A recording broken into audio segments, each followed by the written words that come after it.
Now, we were talking about the central bank and its affairs, basically in relation to central bank objectives.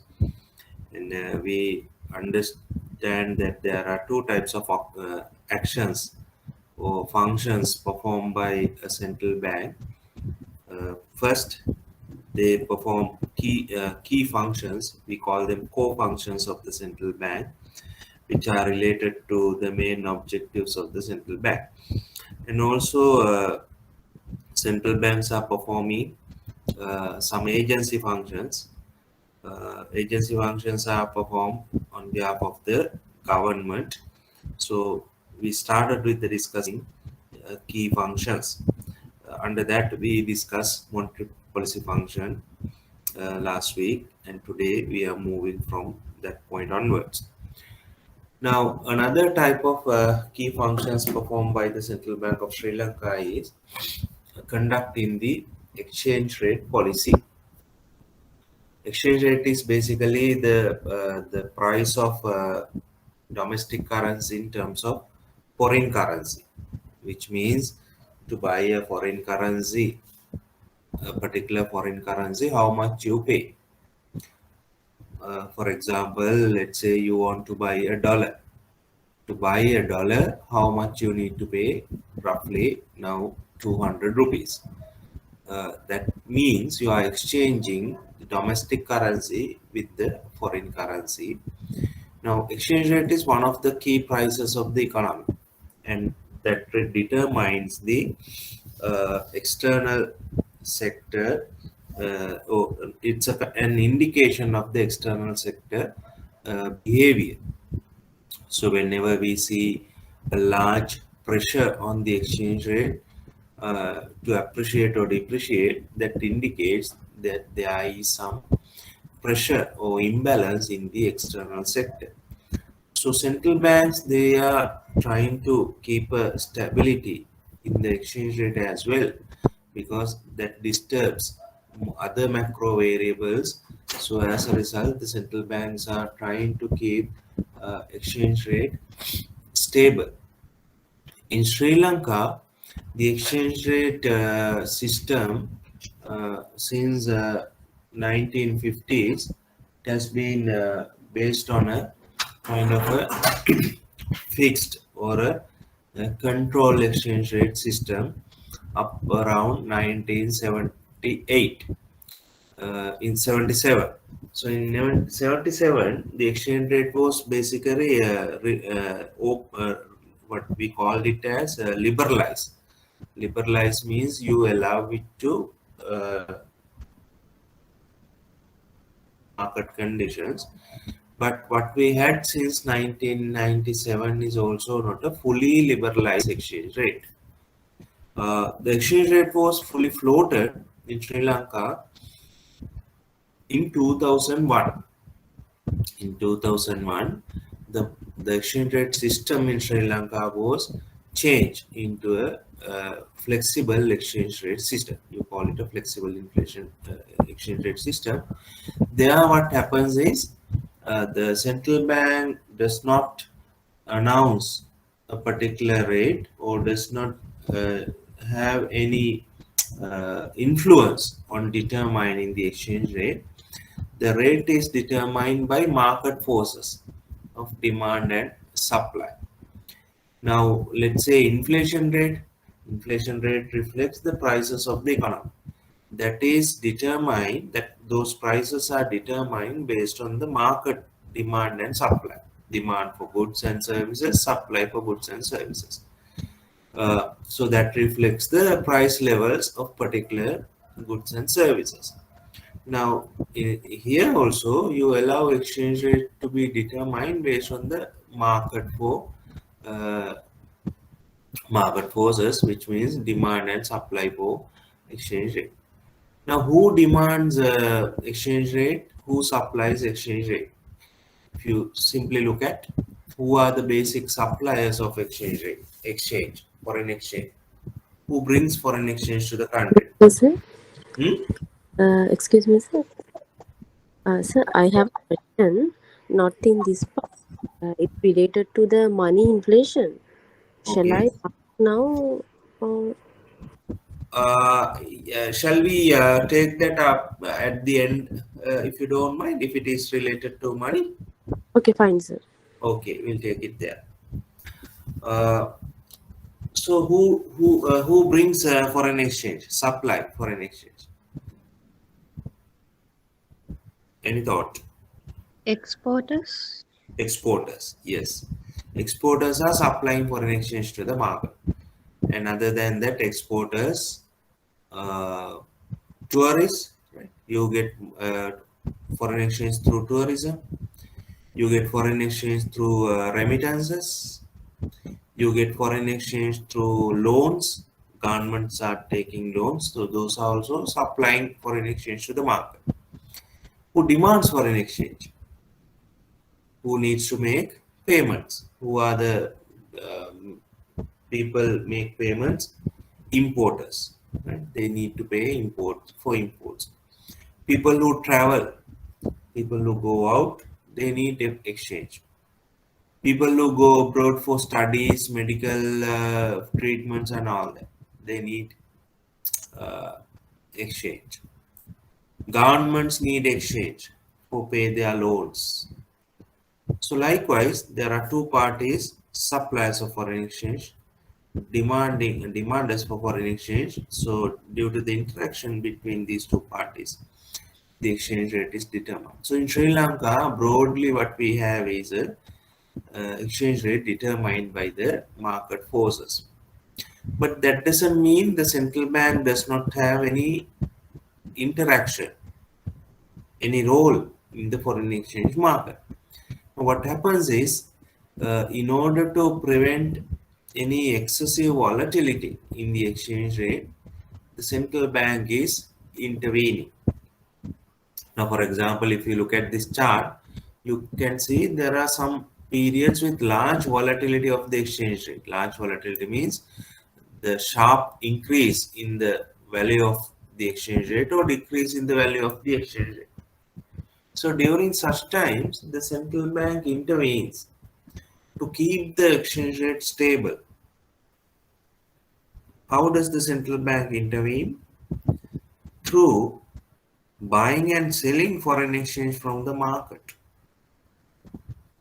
If there's a large pressure on the exchange rate to depreciate, for example, this period, what I show here, in this period there is a pressure to depreciate, which means you can see the exchange rate has gone up to or more than 200 in April 2020. So in that case, central bank has to bring this down.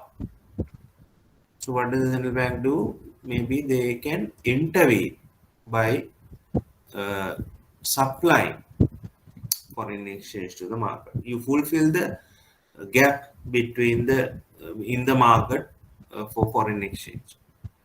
Similarly, if you look at this April 2021, you can see the exchange rate has appreciated, which means the value has gone down in terms of the foreign currency. In terms of domestic currency, the value has increased. So that is also not good because when the exchange rate is appreciating, that hurts exporters. So large appreciations have to be prevented. So in such case, the exchange rate, the central bank can intervene in the foreign exchange market by purchasing foreign exchange. So that's why you mention it as excessive volatility is preventing excessive volatility means you intervening in the market, the central bank. Okay. And also another purpose of central bank intervention to buy foreign exchange for the purpose of building reserves, to purpose of accumulating foreign assets. I'll discuss that in the next slide. So that is also one of the key requirements or the objectives of the central bank to keep some stability in the exchange rate through their intervention.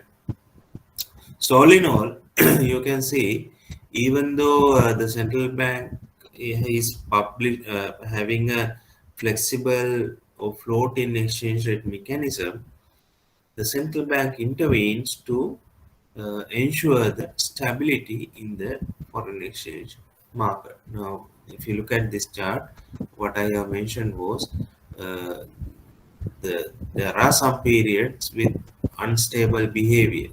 So the central bank tries to uh, resolve or minimize such volatility because it hurts the macro stability of the country.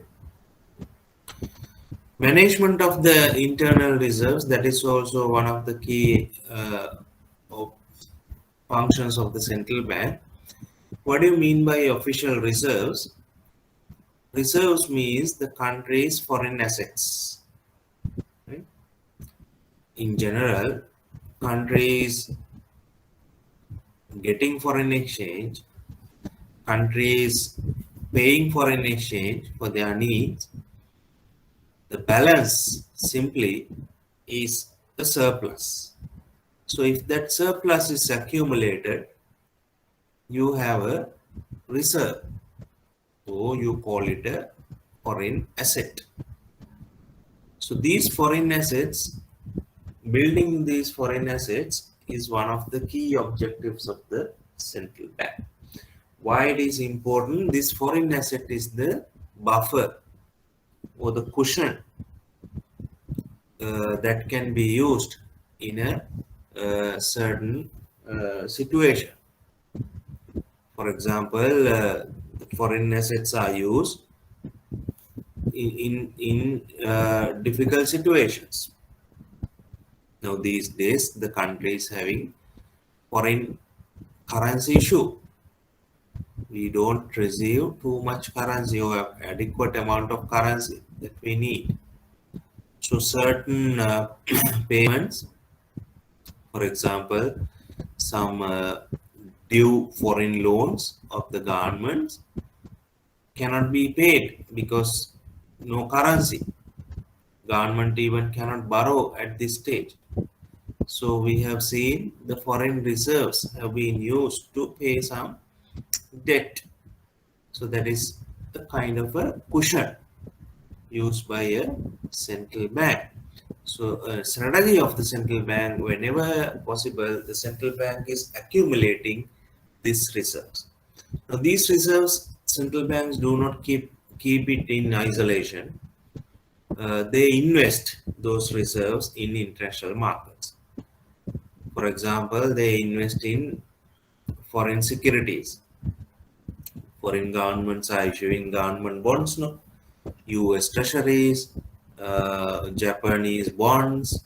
Likewise, the central bank invests these uh, reserves in foreign securities, or they can deposit in foreign banks. They have foreign fixed deposits, call deposits, current accounts, and also gold. The central banks have some gold reserves as well. So the reserves are, gold is a part of the reserves. So in summary, the central bank invests these reserves and they earn some return out of them. Now the other thing is the assets are in different currencies. Even though we talk about dollar mainly, uh, the central banks are keeping their money not in dollar, only in dollars. They can keep in dollars, sterling pounds, euro, yen, Australian dollars. Now, Chinese yuan is as a, accepted as a reserve currency. There also you can keep uh, maintain reserves, right? So in this chart, you can see the movements of reserves, okay, in Sri Lanka. Now the blue bar is the stock of reserves. Now we were having roughly 8 billion, 7 billion, 8 billion dollar reserve. as I said, this year the reserve has come down because we don't get enough foreign currency, and also we have to honor some essential uh, or due payment. So as a result, our reserves have come down. But not only this amount of reserves, dollar amount, we look at some certain indicators to see the whether see whether the reserves are adequate. Now, this red line you would see, the red line is something like a, adequacy indicator. You call it reserve adequacy. Reserve adequacy is measured by certain indicators. Now, the most common indicator is month of imports, which means how much imports or how long you can import to the country using the reserve. For example, if you can import 3 months using reserves, that indicates the adequacy of reserve. So you can see in general, for over the period we have been maintaining closer to 5 months of imports, but this year, as I said, it has come down because of the uh, low amount of foreign currency it is received. So this is another important function performed by the central bank to manage the international reserves. Now, this function is basically carried by a department called International Operations Department. Okay. Now, this monetary policy function, there are a few departments involved: Economic Research Department, Domestic Operations Department, International Operations Department also implementing some tools, and macroprudential tools are implemented by macroprudential department.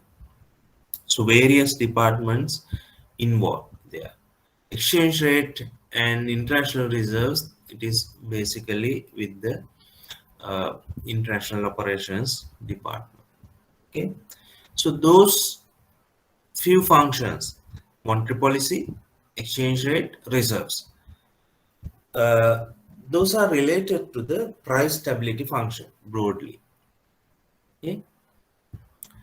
Now I think you can ask that question before we move. Somebody has a question?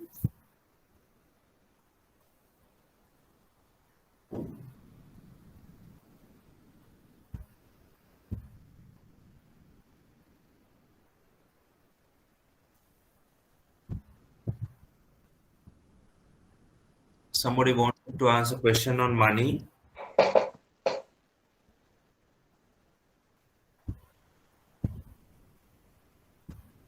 Hello, is she there?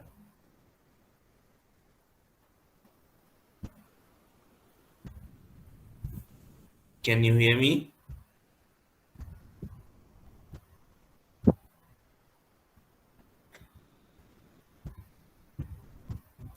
Others can hear me, right?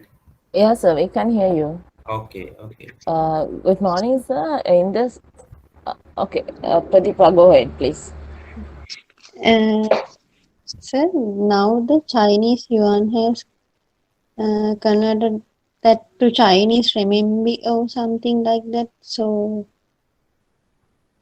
is the Yeah. official currency of Chinese, what is that, sir? Yuan or renminbi? I think they we call it renminbi, uh, Chinese renminbi, but yuan is also a similar word. There's Ah, no two types of that's no currency, difference. no difference. Okay, sir, thank you. You wanted to ask something? Yes, sir. What does he mean? In the gold reserves means are the discount or what is that? Gold bullion, that large, stocks, the gold bars. You call it Okay, sir. gold bullion. Gold Thank bullion. you, sir. Any other questions?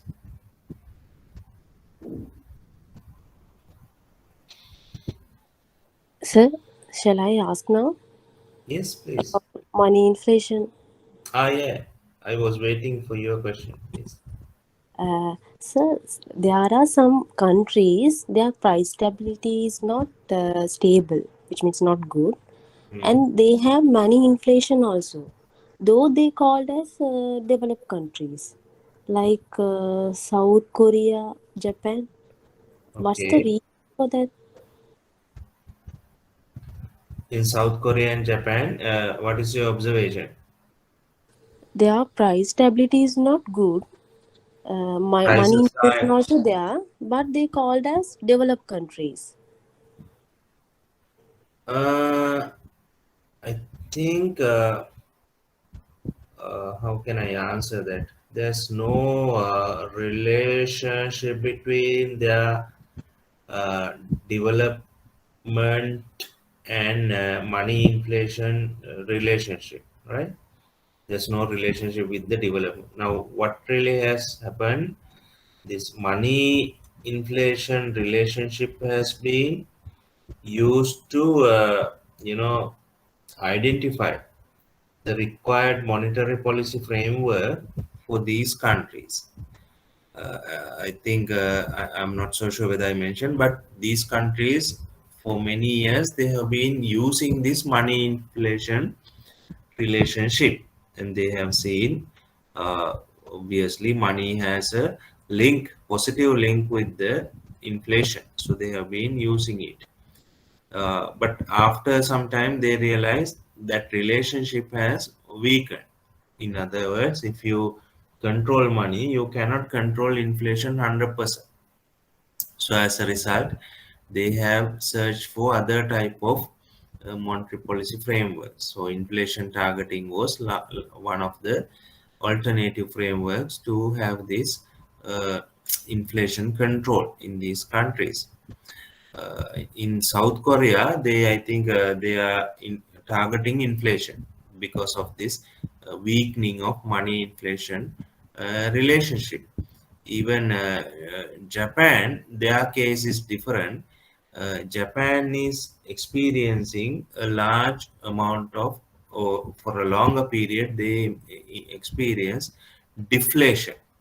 Deflation means the prices are not picking up, which means Japanese economy has been experiencing a kind of a recession for many years, right? So even though you inject more money into the system, that doesn't generate any inflation because there is a recessionary situation in Japanese economy for many years, not only 1 or 2 years. uh, they have been growing very fast in the history in the past. uh, Now in 1960s, 70s, 80s, Japanese economy reported a high growth, right? So that's how they became a developed country. But after 1980s, due to various issues, especially due to their banking sector, financial sector issues, they have been operating with a uh, uh, very low growth. Sometimes the growth was even negative. So as a result, they are experiencing deflationary situation. Okay? So those are the, I think, differences. With the development level, you cannot basically link the money inflation relation. With the development level, one thing can happen. The relationship between money inflation could be weakened because when the economy is developed, there are innovative payment mechanisms are used. Now in developed countries, the financial system is very developed and their payment systems, new methods are introduced. So as a result, that relationship could be weakened. Okay, got it? Yes, sir. Thank you. Okay, so let's move on. Now let's look at the other set of functions of the central bank related to financial system stability. Now, in relation to financial system stability, we can identify four major functions of the central bank. First one, the central bank is licensing, regulating, and supervising the banks and selected non-bank financial institutions. I think there's a mistake last week also mentioned here. It should be not selecting, selected non-bank institutions. Right? So that's the first function. I'll explain in going forward when going forward. Second one, oversight of the financial systems in terms of macroprudential surveillance. Macroprudential surveillance means observing the broader financial system and take policies to prevent systemic risk in the financial system. Third one, provision of settlement facilities and the regulating of the payment system. Payment facilities and settlement facilities are very important to the banking system and the economy. We will discuss here later. Issue and distribution of national currency. Currency means notes and coins, which are needed for transactions. All these four functions are related to financial system stability. But you will see this is not only related to financial systems, price stability is also dependent on this. Now, for example, issue and distribution of currency means that is related to price stability as well. Okay? But for simplicity, for understanding, we have included it here under financial system stability. Now, central bank is regulating or supervising banks and other financial institutions in the economy uh, to support the financial system stability. Now, to do this, central bank is having some legal provisions in different laws. The central bank is based on various legislations like the Monetary Law Act, the Banking Act, Finance Companies Act, Payment and Settlement Act. Likewise, there are various type of acts used by the central bank in performing these functions. Now, at the moment, the central bank is regulating and supervising formal financial institutions. Formal financial institutions means which have been established by following certain law and under certain procedures, right? That's why I call them as formal financial institutions. And also not only supervising or regulating, time to time, the central bank is introducing certain policies and some measures to develop the financial system and also to reform the financial sector, because time to time we need to introduce some policies to make some changes in the financials. So those things are done by the Central Bank of Sri Lanka. Now, in terms of regulation of the institutions, you can see there are various institutions supervised by the central bank. Now, in the first block, we have banks, right? The central bank is supervising licensed commercial banks, right? I think 25 plus banks. This number has changed recently.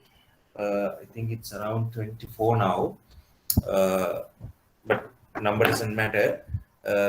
Basically, licensed commercial banks are supervised by the central bank. These licensed commercial banks are categorized as state banks. There are two key state banks operating in Sri Lanka. Domestic private banks are there, which means ownership is basically with the domestic shareholders. That is also another category. And also foreign banks are also operating here. Some known foreign banks, which they are having, whom they are having some offices or branches here. They are also licensed by the central bank. So we call them as licensed commercial banks. Then we have licensed specialized banks who are undertaking certain functions, specialized functions. I'm defining these institutions later in the context of Sri Lanka. But mainly, you can see there are two types of banks in Sri Lanka: licensed specialized banks and commercial banks. Then we have licensed finance companies. They are different to banks. Banks are performing banking functions, and licensed finance companies are performing some non-bank functions. They are similar to banks. They hold deposits, they give loans, but we consider them as non-bank functions because uh, they are regulated by or established by a separate law, and some of the functions performed by banks are not with them. For example, commercial banks can deal in foreign currency. Among licensed specialized banks, some banks are given the permission to deal in foreign currency. But these finance companies, they cannot deal in foreign currency. Right? And there are specialized leasing companies in Sri Lanka. Leasing entities are supervised by the central bank. And there are primary dealers, right? Primary dealers means they are basically transacting in government securities. Government securities means treasury bills and bonds. Uh, Earlier there were 14 primary dealers, but this number has also come down due to some issues in the sense some primary dealers are not operating or their license is not renewed by the central bank. Likewise, there are some issues, but broadly, they are the people who are dealing in government securities. Authorized money changes are there. Authorized money changes means to buy and sell foreign currency. Some of the entities are given permission. For example, commercial banks, licensed specialized banks, finance companies, they are given the authority to buy and sell foreign currency. So, for example, a bank can buy as well as sell foreign currency to the public. But some entities, they are only given buying facility. For example, money changing business. Now in Colombo and in certain cities, there are business people called money changers or money exchangers. So they only do buying part of foreign currency, right? Officially, they can do buying part only. So those are supervised by the central bank. Now, the banks are supervised by the bank supervision department. These finance companies and specialized leasing companies and primary dealers are supervised by uh, non-bank financial institutions department. Money changers are supervised by the foreign exchange department. Okay. Now, other than that, the central bank is supervising some microfinance institutions. Recently, I think in 2016, an act was passed in relation to microfinance companies. Microfinance companies means who are engaged in micro level lending and deposit taking business, uh, serving the rural and some segment of the society. So those institutions are also supervised by the central bank. And money broking companies are also there. Money broking companies means they are trying to facilitate transactions in the money market, coal money market, government securities market, repo transactions. Those are facilitated by these money broking companies, which means they are meeting or facilitate to meet two parties who are engaging in a transaction. So in that sense, they are trying to help the price discovery, right? For a particular transaction. So these they are referred to as money broking companies. Okay. Now, in terms of financial system stability, I mentioned macroprudential supervision is important. Macroprudential means supervision beyond individual levels, individual firm levels. Now, if you look at this previous slide, all these institutions are supervised by the central bank individually, right?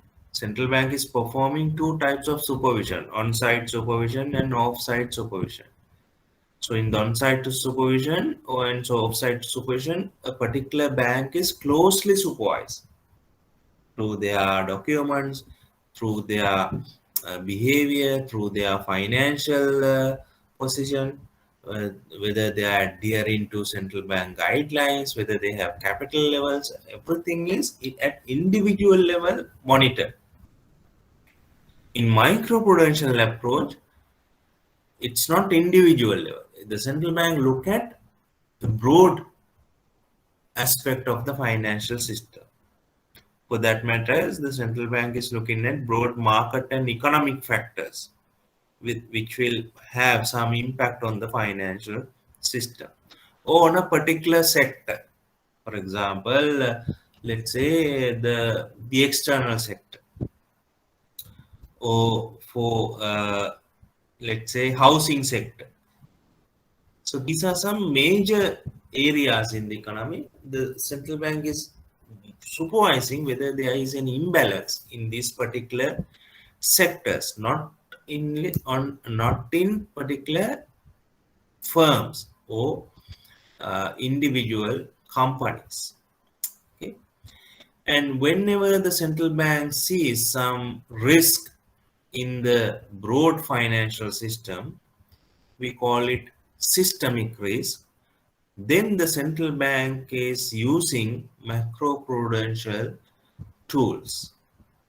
Macroprudential tools, I hope you remember, we discussed under monetary policy also. These policies help to address the financial sector imbalances, also to some extent monetary sector issues.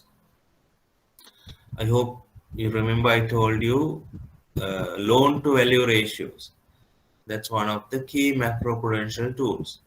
So that tool can be used to address an imbalance in a particular sector. For example, in housing sector, if you want to make a correction, you can use this loan to value ratio. Now, if you look at this chart, you can see what are the key aspects of this macroprudential policy. Now, what the central bank is trying to do through this macroprudential policy, they are trying to correct some market problems, right? Avoid significant losses to the real economy, because macroprudential risk has risk on the economy, and also to avoid any externalities or any issues on the financial system. So there could be some more also. So through performing this, the central bank is trying to mitigate excessive systemic risk, excessive financial risk, systemic financial risk. Systemic means the broader risk, not only on one institution or two. What you can observe as the system as a whole, the central bank is trying to address this systemic financial risk through their macroprudential policy. So very simply, you can understand this is about broad financial system. Okay? And then I told you some other actions are also performed by the central bank in relation to payment system, currency management, etc. Now, what do you mean by payment system? Payment system is facilitating the economy's transactions. Whenever you need to buy something, a good or a service, or you want to buy a financial instrument, for those matters, you need to make payments. You need to make a payment in terms of money, currency. It could be a financial instrument or whatever. Using those, you do some certain payments. So these payment systems are facilitated by the central bank. Now, in terms of this payment function, the central bank is having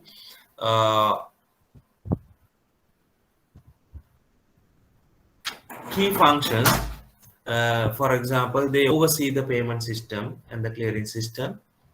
They also provide systemically important payments systems, which means the facility is also provided by the central bank. And also central bank formulates policies related to the payment system. They are the initiating entity or the policy maker to develop the payment system further, central bank. Now, you will see in this table, there are various payment systems operating in Sri Lanka. The transactions are done through these payment systems. So what are these payment systems? If you look at by name, there are large value payment systems. There are retail value payment systems. All these payment systems are broadly reflecting the domestic transactions, right? So under large value payment system, there is a system called RTGS, real time gross settlement system. Under retail value system, you will see there are check clearing systems, interbank payment systems, credit card payments, debit card payments, internet banking, phone banking, postal instruments are also there, and a dollar check clearing system is also there. And most of these payment systems are facilitated through the central bank. Now, if you look at the numbers, you will see the RTGS has the most highest value of transactions. So those are facilitated by the central bank. The large share is facilitated by central bank. Now let's look at these different systems in detail. In detail, in the sense, I'll give you some introduction here. We are having a separate session on the payment systems or a separate handout. There you will get more details, but here we are trying to understand what are these key systems operated by the central bank. Now, one of the key systems operated by the central bank is the Lanka Settle system. Lanka Settle. By name, you will see it's a settlement system. We are helping to settle systemically important high value or large value payments and the settle system. There are two subsystems. First one is the real-time gross settlement system, RTGS system. In this table, you will see this the first one, RTGS system. So by definition, by name, this is a real-time system. Real-time means instantaneous. Transactions are happening instantaneously. And it's a computer-based system which process large payments. Banks are the banks and the EPF because they are the people who are doing large value payments. So people like you and me, you don't do large value payments. We don't make transactions 50 million, 100 million at once, no. So such large transactions are routed through this RTGS system, mainly banks and EPF primary dealers. They are the people who are having this RTGS facility. So in the central bank, there's a department called Payment and Settlement Department. That department is providing this RTGS facility for the banks for their large value payments. So at the end of the day, this account, this settlement system should not have a balance, which means during the day, all transactions are cleared. For that matter, you need to have enough funds in your accounts. If you are a bank, in your account, you should have adequate money. Otherwise, transactions will not get settled. So it's getting zero by the end of the day because all transactions are completed. The other subsystem on the Lanka Settle system is the Lanka Secure system.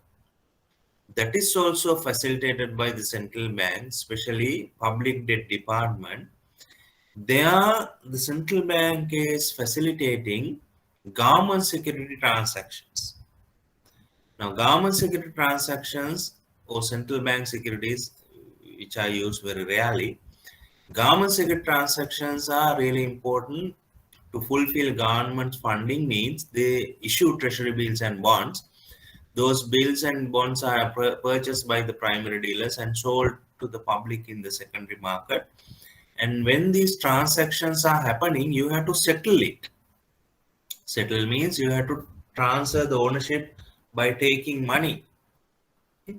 So this process happens through the Lanka settle system, so Lanka secure system, which is a scriptless system, electronic system.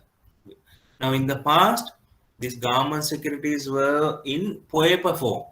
If you buy a treasury bill or a bond, you get a paper, a certificate. Now there is no paper. On all happens through the system. So when this happens through the system, uh, it happens electronically and without any script, just computer entry. So this settlement of government security transactions are happening through the Lanka secure system. So the broader system is Lanka settle. Under that, we have the real-time gross settlement system and the Lanka secure system for two purposes. And there are some retail type of systems, as I said. The first one is check imaging and truncation CIT system. Now, banks are getting checks, right? For example, for a particular transaction, you give a check to someone. You receive a check from someone. These checks, how do you encash? How do you settle it? Through the banking system. You deposit with the bank, and that goes to the interbank check clearing system. You call it a check imaging and truncation system. Sorry. Now, this check clearing is done through a company called Lanka Clear. In Sri Lanka, there is a company called Lanka Clear System. This Lanka Clear company is receiving all the checks and they are doing the clearing part. Clearing means if they get one check, they will look at who needs money of this check and they make adjustments for these money transfers to particular accounts. They do that part, right? And the clearing is completed when it comes to the central bank for money allocation to particular accounts, right? That is done by the central bank, especially the domestic operations department. Now, the CITS, what is the specialty of this system? It is a computer-based electronic system. Now, in the past, you have to present the check in physical form, right? When you give a check to a bank, the bank has to present it to the clearinghouse in a physical form, in the physical form. Now they don't do it. The bank is taking an image of that check and send into the clearinghouse. So that is very fast and very convenient, accurate also. So you call it check imaging and truncation system, facilitating the check clearing by the central bank. Another retail system is interbank payment system. You call it slips. Now in this system, small value bulk payments are facilitated, right? Even these the credit entries, debit entries, both are facilitated these through these slips. I think slips is very much related to you as well. If you are an employee, if you are getting salary through a bank account, so that salary through the bank account comes through the slip system. Right? Your company will give the slips the bank. Okay, these are my beneficiaries. This is the list. This is the amount that you should credit under each name. They give the list to the bank and money. Then the bank does that allocation of money to your account through the slip system. So that facilitates small value payments. And apart from that, related to card payments, electronic fund transfers, there are a lot of initiatives by the central bank. One key initiative is this CCAPS. CCAPS means Common Card and Payment Switch. Now, as you are aware, there is a payment gateway called Lanka Pay. Lanka Pay is the national payment switch of the country. It provides common infrastructure for switching and clearing domestic interbank transfers initiated through various electronic payment channels. For example, through ATMs, through mobile banking, internet banking, all are routed through this Lanka Pay as a common platform, common switch, national payment switch for transactions. So under that, I think you are already aware, this common ATM switch is in operation. You call it CAS. Now, earlier, if you have an ATM card, you have to go to your particular bank ATM if you want to withdraw money. Now, if you want to use that ATM in a different bank's ATM machine, you can do it because our ATM machines are interconnected through this common ATM switch. You call it the common ATM switch or CAS, facilitates the withdrawal or transactions through a common platform. That is the first step of this CCAPs. And the second step of this CCAP is the CEFs. CEFs means Common Electronic Fund Transfer Switch, where it acts as a common gateway for all electronic transactions and fund settlement working through multiple payment channels. Now, there are multiple ATMs. No? Those multiple ATMs are connected through common ATM switch. Similarly, all electronic transfers which are electronic payments which are happening through multiple payment channels, which will be all will be routed through this common electronic fund transfer switch. These are in progress. Most of the actions related to these payment gateways, common payment gateways, have been completed and near completion of these projects. Now, all these are actually handled by Payment and Settlement Department of the Central Bank. They have also introduced some recent initiatives in relation to payment modernization. Now, you already know mobile-based e-money schemes are there for payments. You can use mobile phone to make payments, fund transfers and all that. A national card system is also under consideration, which means to have a kind of a common card for fund transfers, for payments, use in the shop, to go on in the bus. Likewise, for all purposes, a multi-dimensional national card system, they are in the process of considering introducing. I think this has been introducing for some transport sometimes back as a kind of a pilot project. So this is under consideration. You also know the QR code. QR code means some digital coding system that easily identifies the payment and getting linked with your bank account. I think you are aware that the FreeMe facility, it's facilitating these QR code payments, right? Those are some new initiatives by the central bank. Regulatory sandbox and fintech committees are there, which means now there's a renewed or some increased discussion on this sandbox. Sandbox means different players can introduce various innovations under this digital financing, e-financing and digital currencies, and they can test those products under this sandbox. Financial technology is referred as fintech.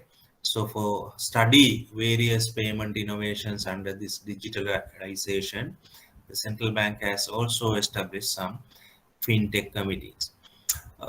Digital 2020, last year central bank introduced this digital 2020 to promote digital transactions, especially under that this cash, reducing cash was introduced. They have used this term as cash wade, which means encouraging customers to reduce the cash usage and increase usage of these electronic payments, debit cards, credit cards, electronic transfers, QR code, all the promoted by the phone payments, all are promoted by the central bank. I'll be having some detailed note on these payment mechanisms, and also let's try to have a separate session on these different things. But what I'm telling here, the central bank has initiated all these payment related actions to support the financial system. And the next function performed by the central bank in the financial system stability, and I also mentioned this is also supporting the price stability function as well, currency management. Now, central bank has the sole authority, is the only authority with the right to have, with the right to issue currency in Sri Lanka, which means rupee notes and coins can only be issued by the central bank.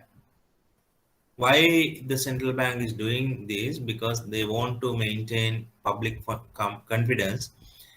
Because if you don't have enough currency provided by the central bank, that will disrupt the market transactions, and that will reduce the public confidence.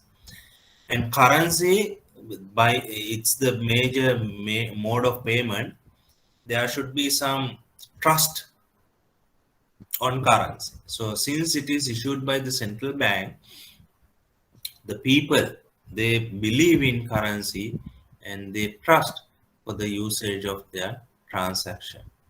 Now, how does the central bank issue this currency? That is based on the transaction demand. We know people use currency for day-to-day needs, and the central bank is ensuring the availability of this currency for their transaction. People keep currency for other purposes as well, as we know, but mainly for the transaction purposes. Now, how does the central bank issue this currency to the economy? Commercial banks come and ask for currency notes and coins from the central bank for their transactions. So when this commercial bank requests, the central bank issuing currency in various denominations, right? Banks might ask coins, notes, and also for various values. For those things are actually based on the requirements issued by the central bank to the commercial banks on daily basis. Now here in this chart, you will see the currency movements. I think one day we discuss why these peaks are there in certain periods. Currency demand goes up during festive season. People need more currency. This year, currency demand is anyway high because of the uncertainty arising due to pandemic. And to fulfill that demand, the central bank is providing currency in terms of notes and coins. Now, this slide I added for some additional knowledge because currency, as it is the sole responsibility of the central bank, you cannot produce currency, reproduce currency by the people, right? Under the Monetary Law Act, MLA, we call it MLA, people or a person cannot reproduce currency by any means. If you do it, that will be a punishable offense, right? Maximum 20 years you can be jailed if you are forging the currency. You call it counterfeit notes. We know in modern world people can print currency very easily, right? Use some advanced computer and scanning technology, printing technology. Even you can buy some similar papers and you can reproduce currency. So that's a possibility, but it's a punishable offense. If you are caught under the penal code, you will be jailed for a period of 20 years and also with a large fine. So as a result, people are scared of doing such things, and we observe only very small amount of forged currencies or counterfeits are in the economy. The other reason is central bank is having high standard advanced security features on these currencies. So whenever these security features are there, the people who are forging currency, they cannot include or imitate all these security features. Some security features are actually visible. You even know what are these security features. For example, we know if you take a currency note, there is a transparent lion and a kind of a security thread. You can identify those, but at the same time there are some security features which cannot be identified directly, that can be identified only through machines or through special observations, right? So as a result, you cannot imitate currency 100%. So there is a high chance that people get caught if they are reproducing currency. Now, people who have produced these forged currency note were able to do transactions 1 or 2 times. Definitely, when it comes to a different hand or a bank, it can be different, right? So, what I want to highlight, it should not be done, uh, reproduction of currency, because it's a serious offense. And the other thing the central bank is promoting is clean note policy, right? Clean note policy means the currency notes, especially, they should be used in a clean and attractive manner. Now, for example, in some countries, if you take their currency note, you will see every time it's a very pen line on this currency. If you take a euro note or a dollar note, if you go to a foreign country, you will see this most of the time. But in the case of Sri Lanka, we have been observing on currency notes, people are basically doing some drawing, writing something. We have some examples here, right? For example, here this second currency note, someone has written "I miss you." This is an actual currency, right? Person has written in a kind of a like a post, maybe to communicate his idea to someone else, but it doesn't work when it comes to the bank and the central bank. It stays there, it doesn't go out. So this uh, damage should not be done.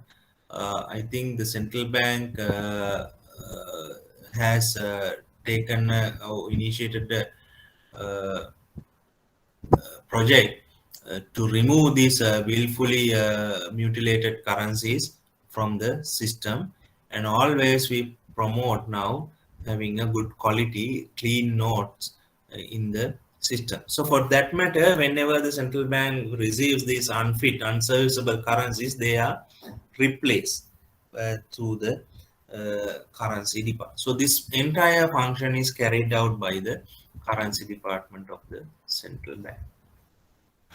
Some data is also produced by the central bank. I think central bank is one of the key entities with a large amount of data collection, as well as processing, as well as dissemination.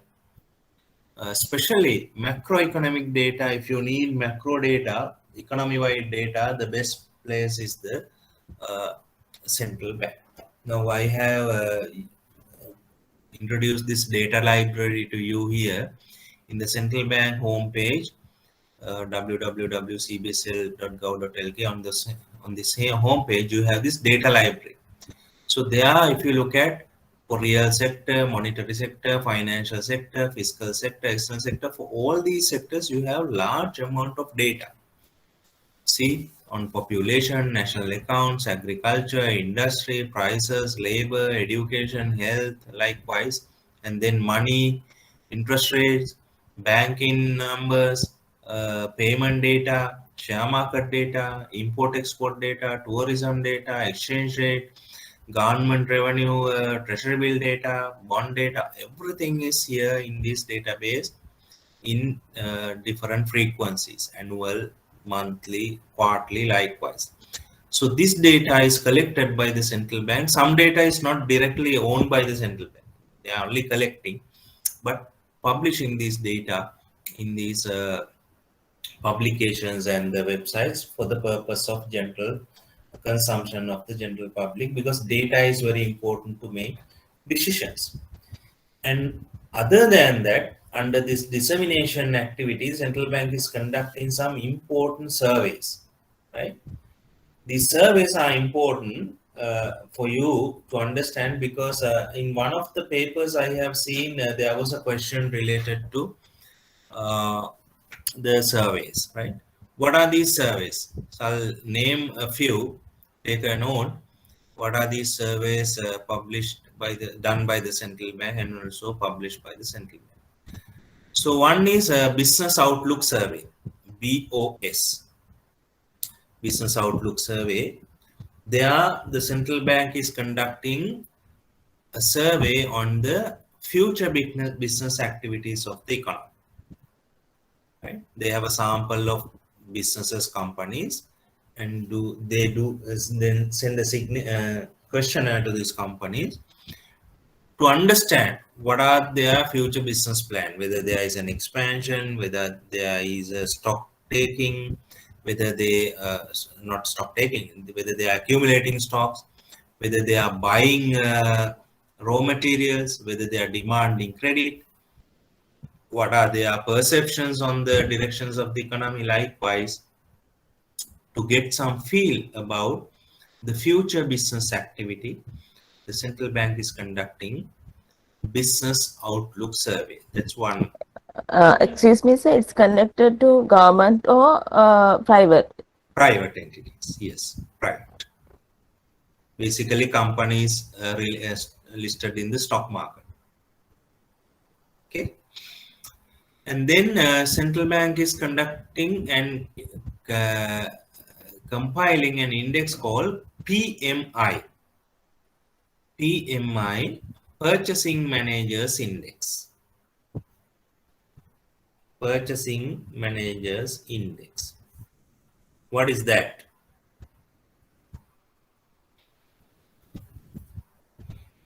Now, in every company, there is a manager called purchasing manager.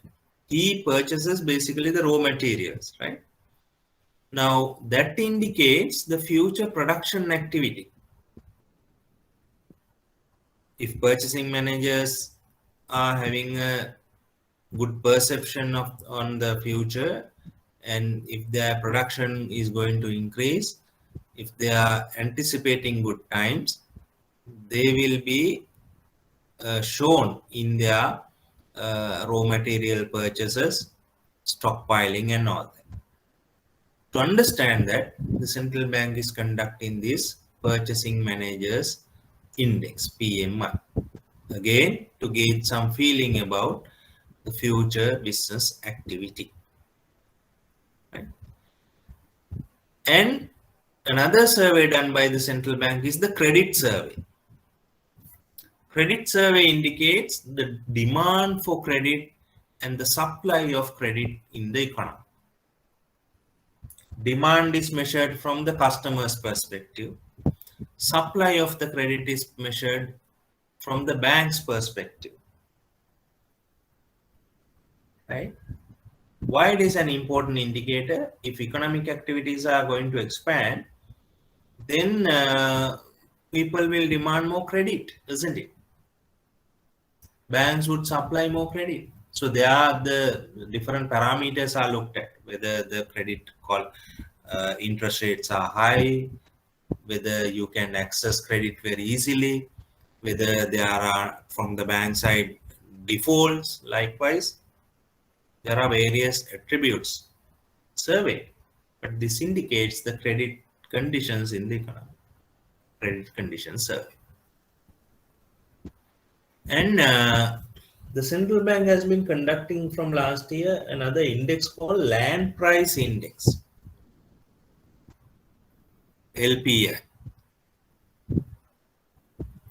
Land Price Index means the land values in Colombo City.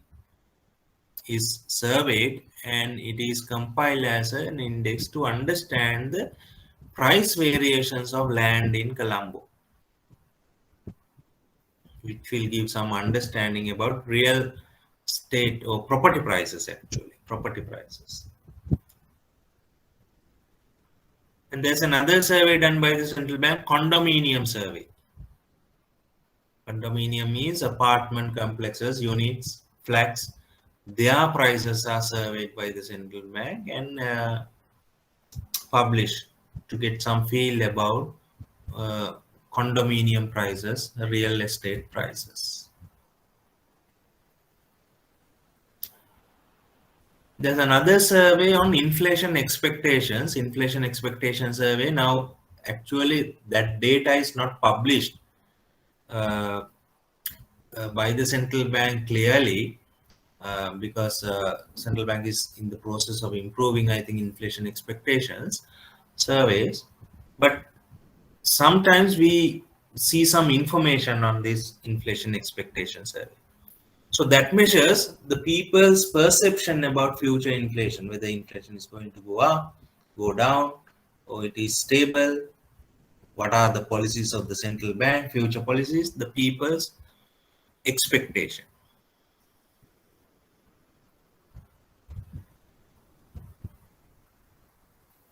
So those are different economic, financial, and business surveys carried out by the central bank and published by the central bank.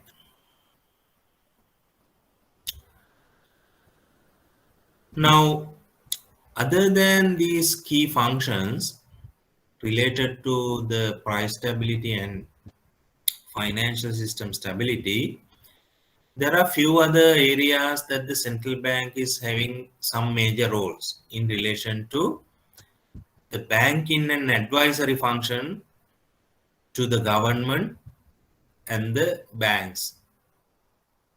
Okay. So central bank is the banker to the government. What does that mean?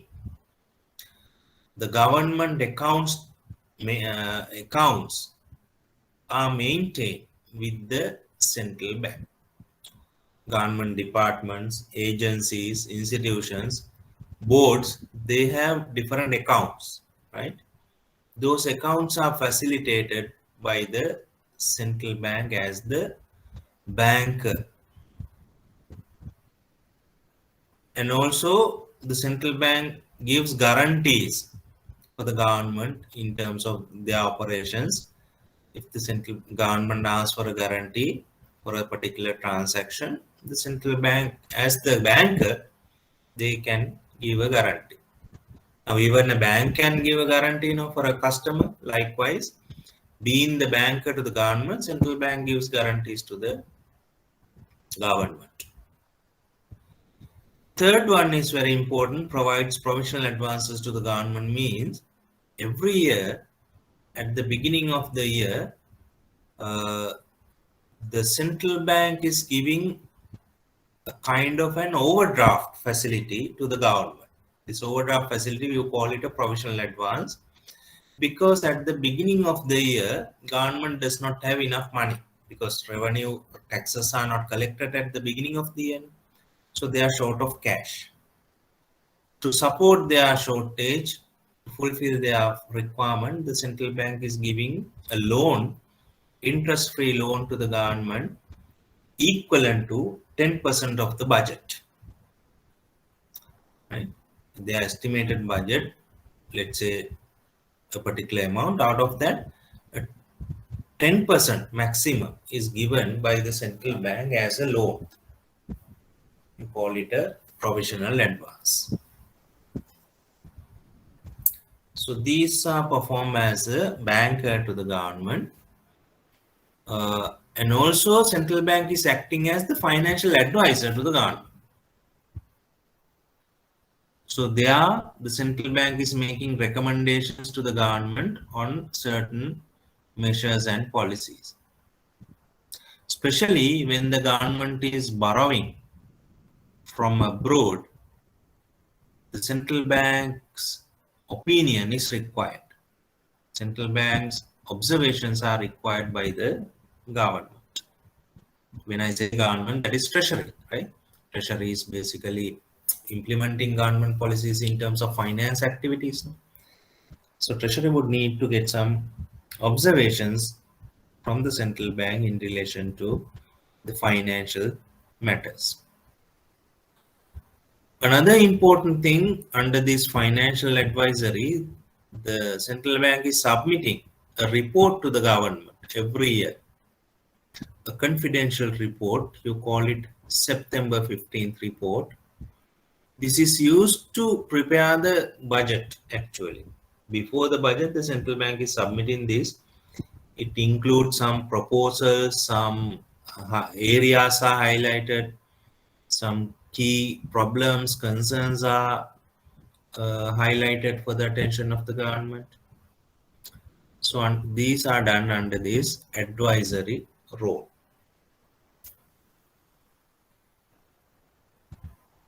Okay. So I think when I say this banker function, you need to understand banker to the government as well as banker to the banks as well. Because remember, I told you the central bank is maintaining accounts of the banks, facilitates accounts, which means the banker to the banks function is also performed by the central bank. Any question up to that point before we move to next part?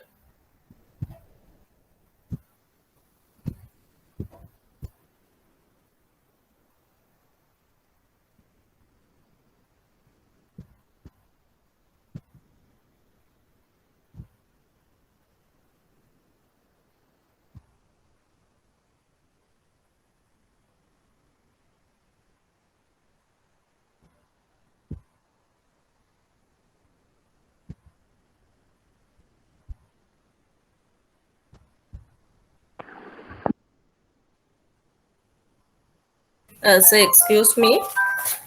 Yeah, relating to this check clearance system, sir, to Lanka Clear Company.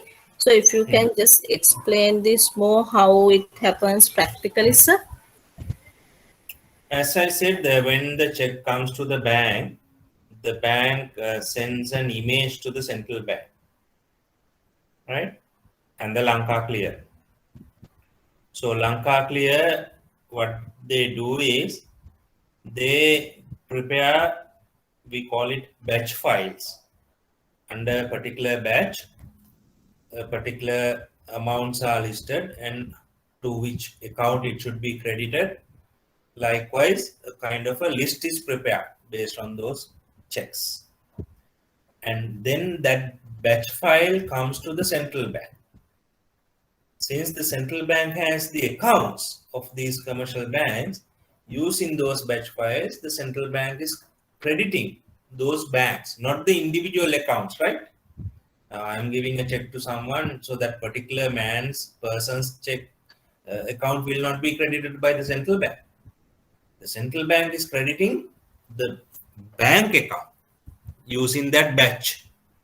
In that batch, there could be thousands of checks. On a particular date, I think we clear 4 or 5 batches. That's how it happens, not the individual account crediting. Right?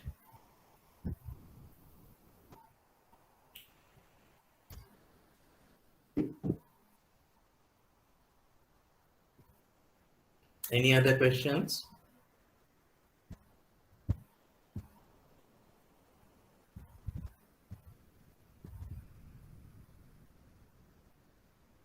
Right. If not, let's move to the last part of this discussion.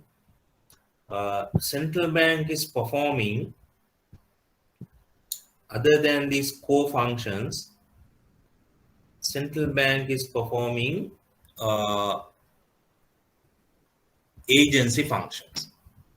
Agency means, by definition, performing someone else. The central bank is performing these functions on behalf of the government. So there are few areas where the central bank is performing these agency functions. So one area is the provident fund, management and administration of the employees provident fund. What is employees provident fund? Does anyone have any idea?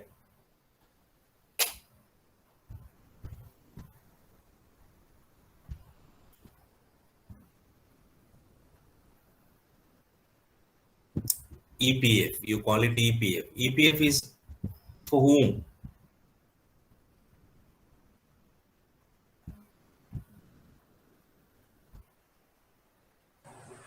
Private sector employees.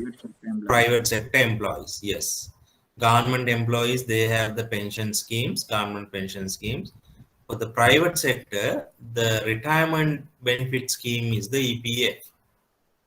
That was established in 1958 under EPF Act. Under that act, the monetary board of the central bank is vested with the role of custodian, which means the management of the fund is done by the central bank. The fund part, but the EPF administration is done by the labor department. Now, for example, all these labor related matters, whether a particular person is EPF paying or not, that is handled by the labor department. But when it comes to the central bank, it only deals with the funds, money that has accumulated in these accounts. So as the custodian, the central bank is receiving the contributions from the employers and surcharges or any other income from the investment. Central bank invests those money in various investments. And then at the end of the retirement, the central bank is paying the benefits, retirement benefits to the eligible members. Any excess money in the account will be invested by the central bank in various investment modes, treasury bills, bonds, stocks, debentures. Likewise, wherever they can generate a return, they will invest. At the end of each year, the central bank is paying interest on the member balances. There are two types of member accounts in the EPF: active member accounts and inactive accounts. Active means we receive contributions currently. Inactive means the account is there, no contributions are received. Now, for example, if you have worked somewhere else and if you resign, that account becomes inactive for some time until you start working again somewhere. Now, earlier people have different accounts. Now it's only one account. So as a result, there are some inactive accounts, but all these accounts get interest. Accounting part is done by the central bank, and annual reports are published by the central bank as the monetary board. So here you have some numbers in regards to EPF activity. If you look at the EPF, that is the largest fund in Sri Lanka. The fund size now closer to rupees 3 trillion. 3 trillion means large amounts of money. And you can see, as I said, roughly 20 million member accounts are there. Out of that, 2 million are active. 2 million active means currently contributions are receiving out of these 2 million by these 2 million accounts. And also other information is also given, but I would like to draw your attention. Interest rate on member balances means the return that you get every year.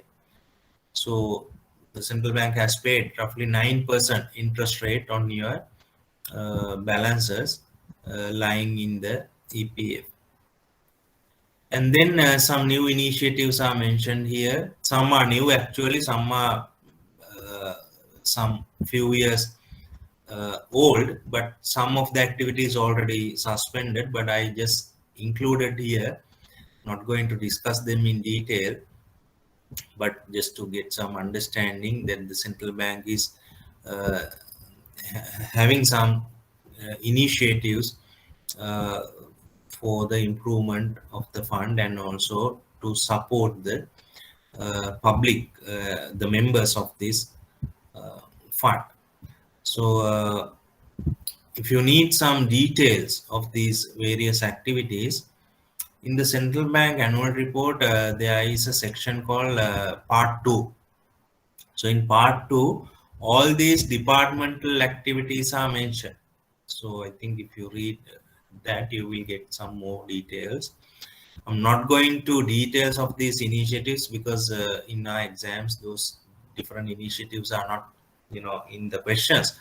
But I just wanted to show you the broad role played by the EPF. And the other agency function of the central bank is public debt management. Public debt means the government debt. Now, in terms of law, Montreal Law Act, central bank is the agency for this government debt, which means the manager of public debt.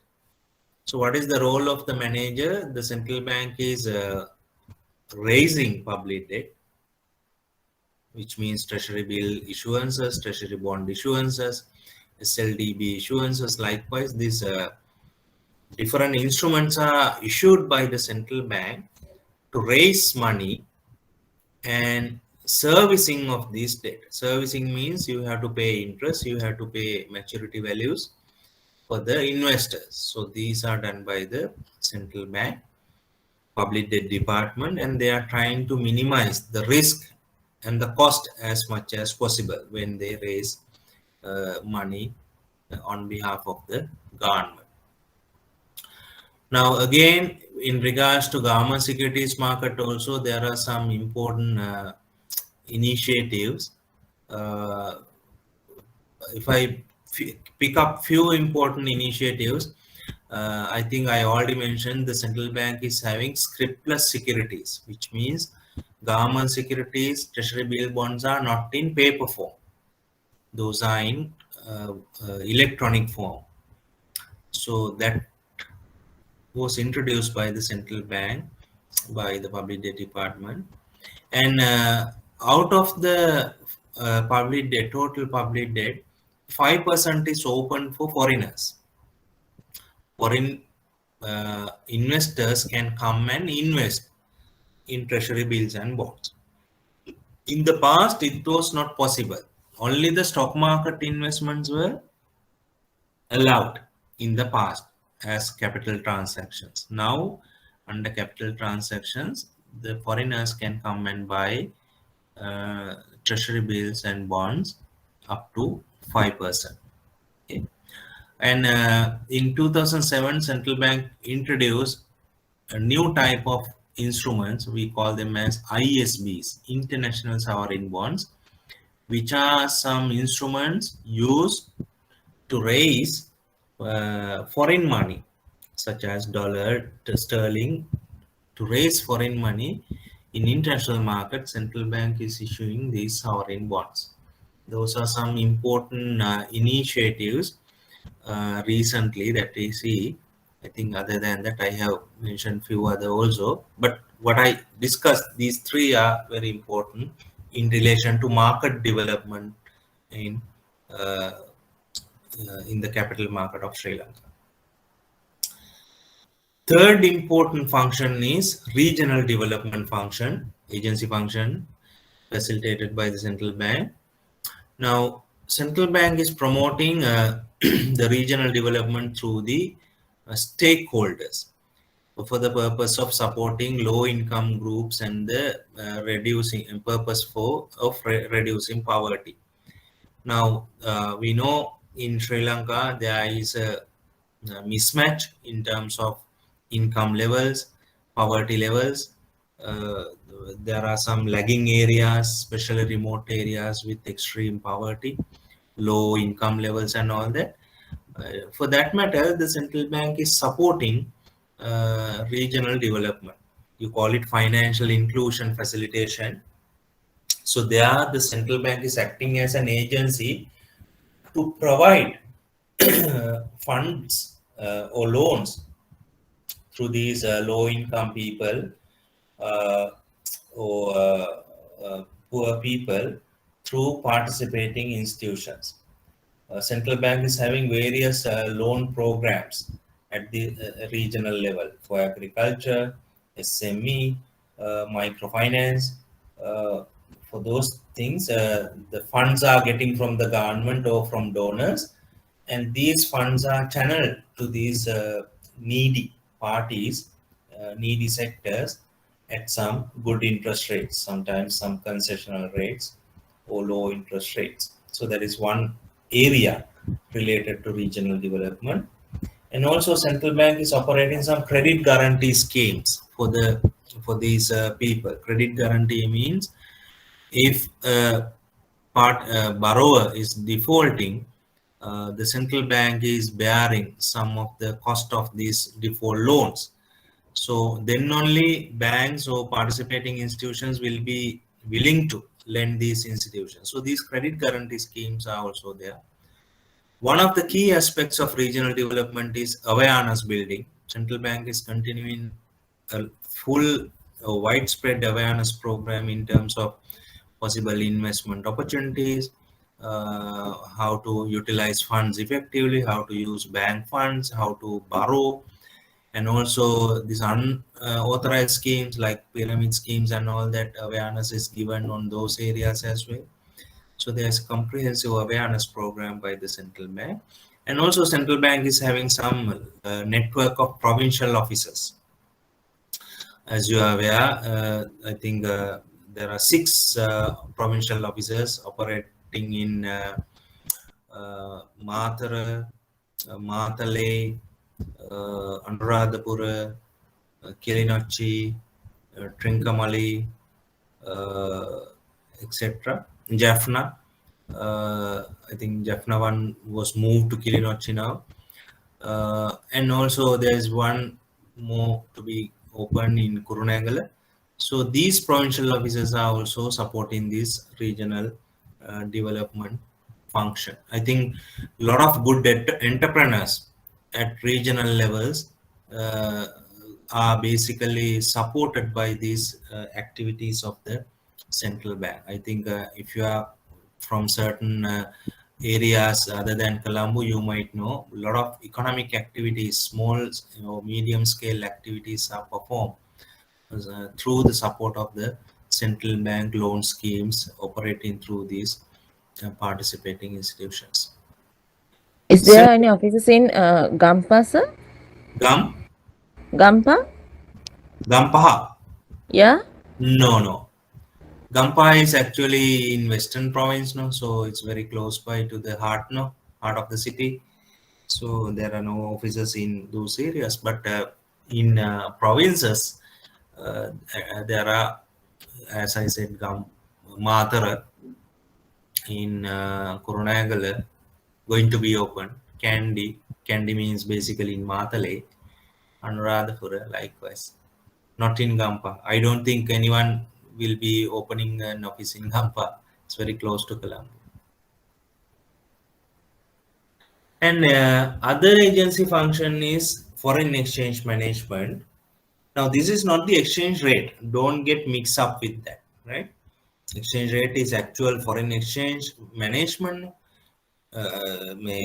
in terms of the price and the amount of foreign exchange. Now, here actually the foreign exchange flows are managed in terms of the policies, whether we are allowing a certain foreign exchange transactions to happen. That is the idea here. So under the foreign exchange management function, the department is foreign exchange. There is a department called foreign exchange department of the central bank. On behalf of the government, there is an act called Foreign Exchange Act 2017. Under this act, the central bank is giving permissions for foreign exchange operations. Operations means to take out money or bringing money. The central bank is giving some permission. We call them as general permissions, special permissions, various type of permissions to for investment activities, for migration purposes. Now people, when they migrate, they want to take out money, right? They want to sell their assets and take out money. in those cases, they cannot do unless there is a central bank approval. For investments, people want to take money out, so you have to get the central bank permission. And at the same time, the central bank is doing some investigation, surveillance. Now, I told you this money, authorized money dealers are there, foreign exchange dealers. So they should get some authorization from the central bank. So this is like some supervision and controlling of foreign exchange flows by this foreign exchange management function. Sorry. Last agency function I would like to discuss is the financial intelligence services. Now, this is actually on behalf of the government. This comes because of the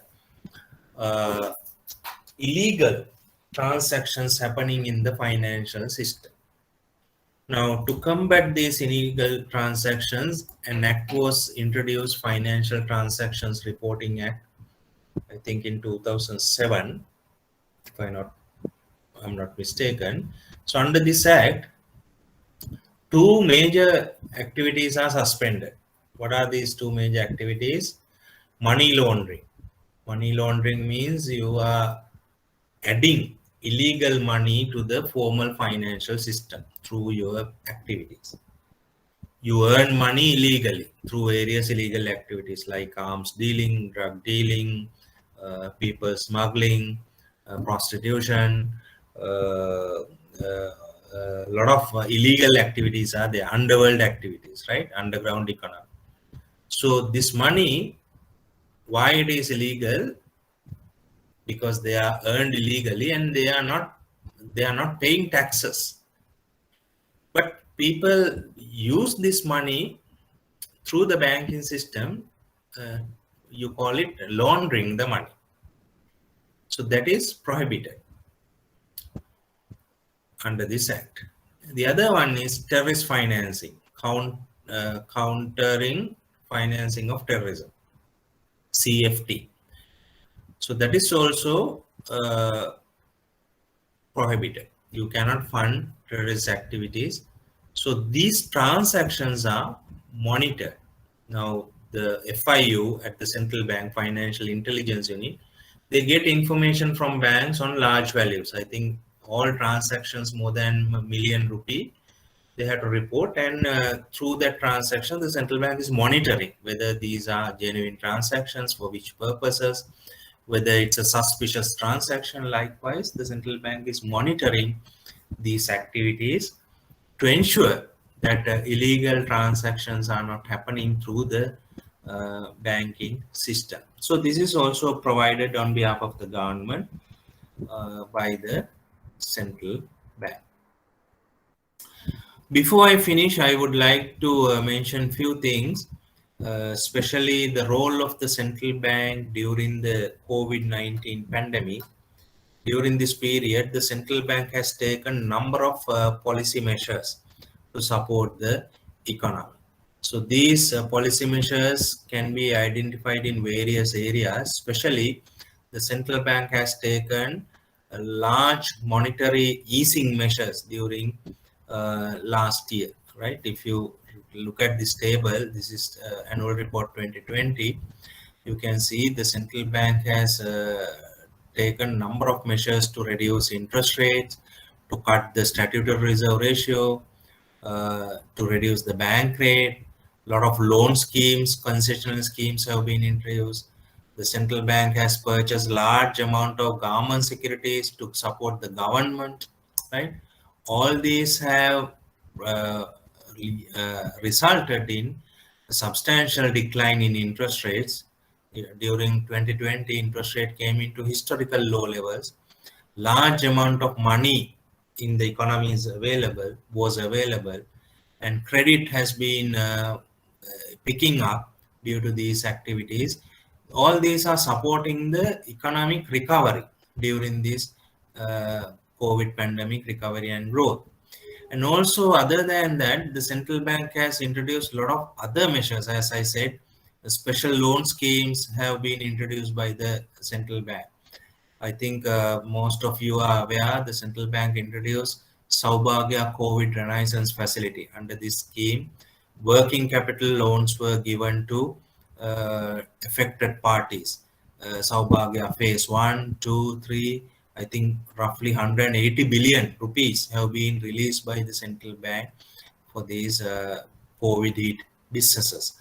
And also for the construction sector, the central bank has supported by giving loans, government construction sector, because a lot of contractors, they were affected by the COVID pandemic. So a lot of concessions were given.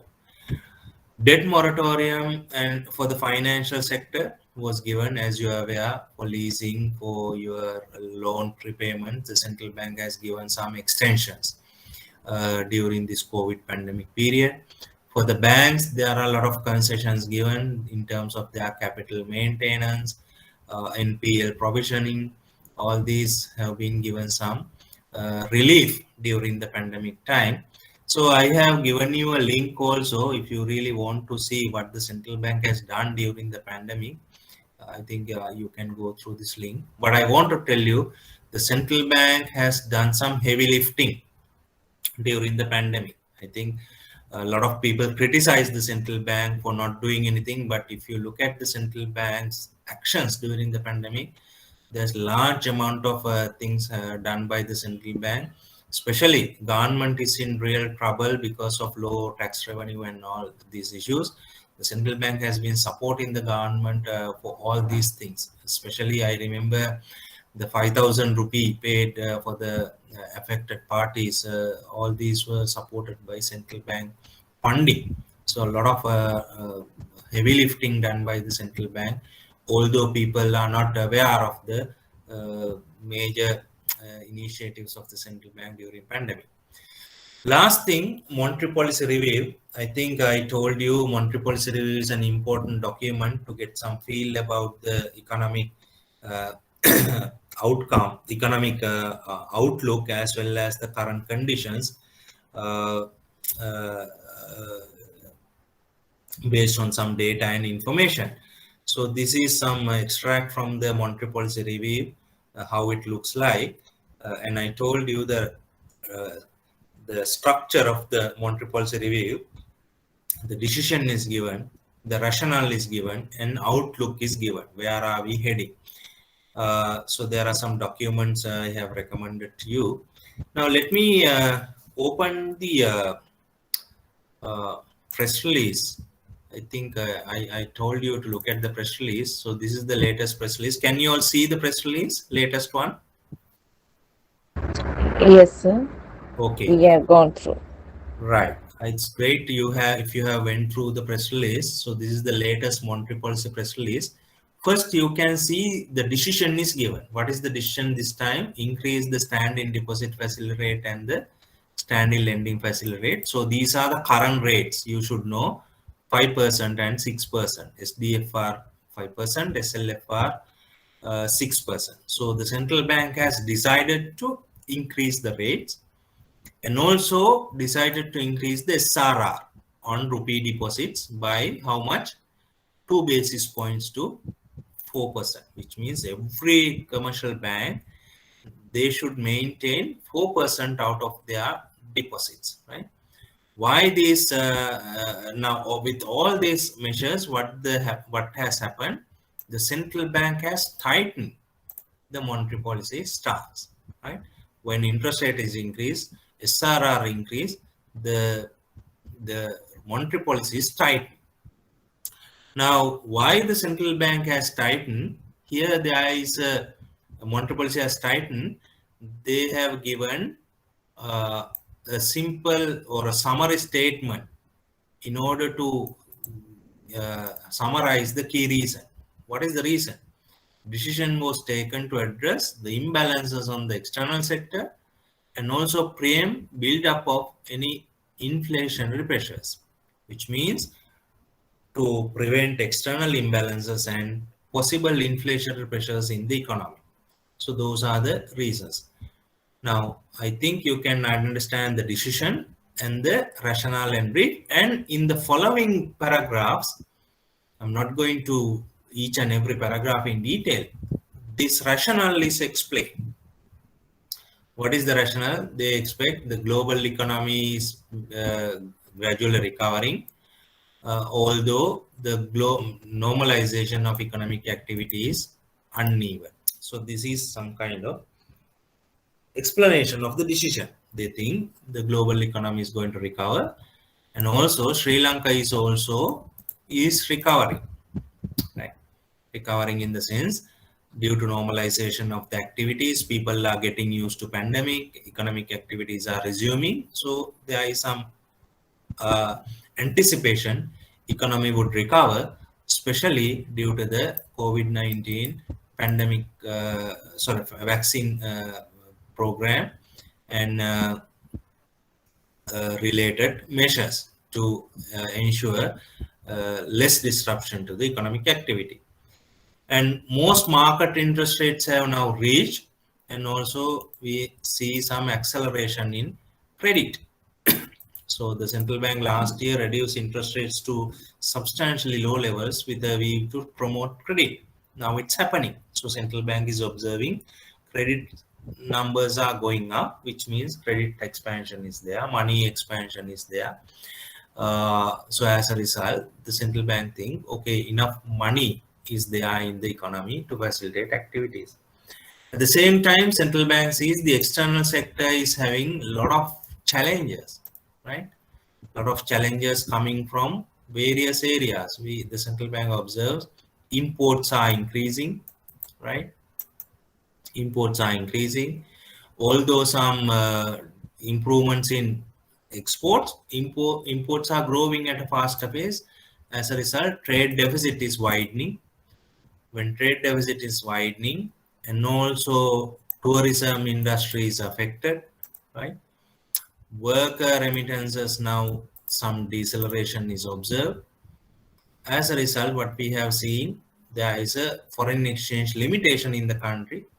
At the same time, the central bank has to pay some loans, foreign loans. With all these things, we have seen some pressure on the exchange rate in this period. The exchange rate has been depreciating during this period, reflecting the pressure on the exchange rate. Although the central bank has, with the banking sector, they was able to manage the pressure in the exchange rate, there is a huge pressure on the exchange rate because of the low flows to the country.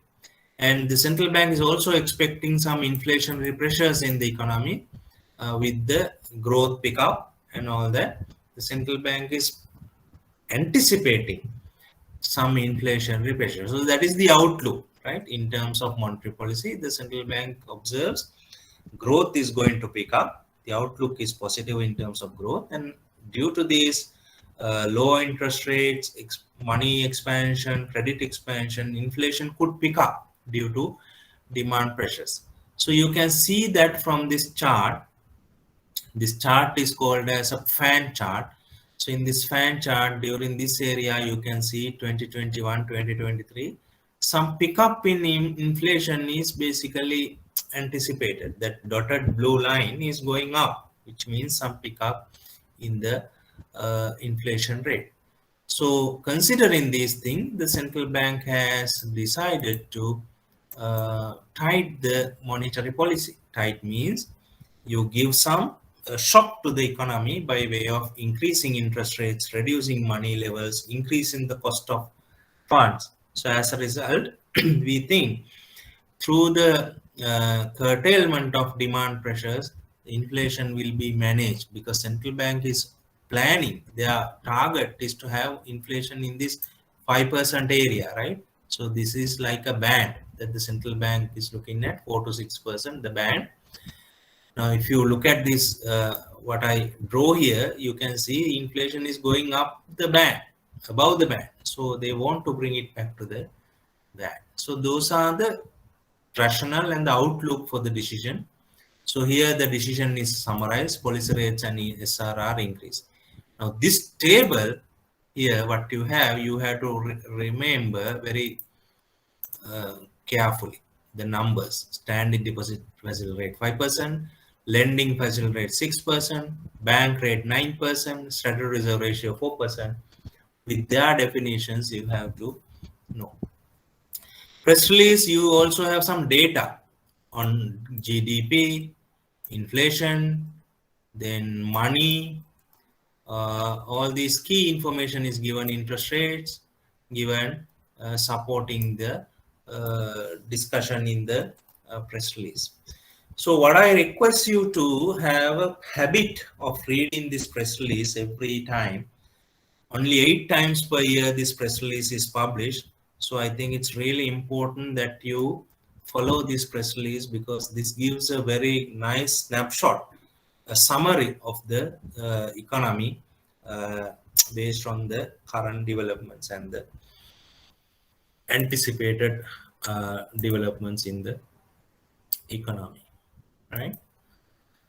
So with that, I think we can wind up for the day. Any questions? Yes, sir. In the chat box, we are having a questions. The dollar is not in the country right now, but it says the dollar, imports are going up. Means what that does mean, sir? Which means people are importing more, right? There are import restrictions, but for certain items, some concessions are given. Import restrictions are there because we don't have enough dollars, right? There is a dollar shortage, as you are aware, in the banking system. There is some, I don't say there is no money, but some priority has to be given to certain areas. So as a result, some import restrictions are there. So import expenditure has increased because some imports have gone up, and also for some items you have to spend more, like oil, right? Oil prices have gone up, so as a result you need to spend some more on imports. Now, if you really need to have what are the import items, what type of behavior, all these things can be identified. I'll share another link here. I think you might read it. The central bank also publishing a press release on external sector. So I'm sharing that link here. External sector press release means all this trade related information is there. Exports, imports, exchange rate, government inflows, FDI, everything is there. Okay. But all in all, what we have seen compared to 2020 this year, there is some increase in imports. So that has resulted in some pressure on the exchange rate during 2020. 21 actually, 21. Okay. Okay, thank you very much, sir. Currently, dollars not available in Sri Lanka. It's not the availability. We have dollars, but we have to prioritize, right? The limited availability of the dollar, we have to prioritize for which areas we have to pay loans, we have to bring essentials, we have to bring medical equipments, vaccinations, right? Vaccines. For those, you need to have some priority. That's why non-essential items are basically limited. Like motor vehicles, you can't import right now because it is considered as non-essential. Consumer That's why banks put some caps in the credit card, is it? Sorry? That's why banks put some caps in the credit card. Banks actually, for commercial purposes, you can't use a credit card. I think that is the practice used by bank. But for normal usage, you can use. There is no ban on for normal usage. Now, for example, you order, let's say, a kind of a I don't know, a pair of shoes online, right? You can do it.